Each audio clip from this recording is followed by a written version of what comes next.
Well, it could cost a lot of money to host an event, but one organization in Eureka Springs is hoping to make it a little easier. Billy Bryman live in the studio right now would explain this new grant program. Billy, good morning.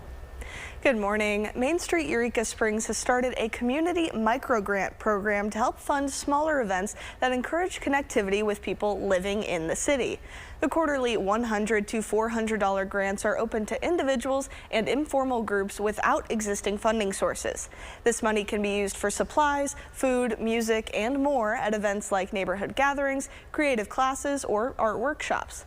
The idea is to remove barriers to these local events and ensure that people have access to different events serving unique niches and ideas, especially with a city that has a big tourism industry.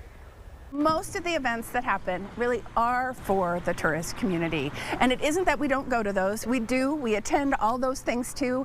But there isn't the same amount of energy and funding available for people to gather here, the people who live here. It's important that the people who live here feel connected, feel empowered, and feel like they matter. And we hope that this grant helps in that way. Applications are open right now. On it, you'll find questions about what the project is, how it benefits the city, and how it will build community connection. And if all of this seems like a lot, there's an event tonight at 6:30 at the Main Street Eureka Springs office where you can have some hands-on help learning about the grant writing process. Chad?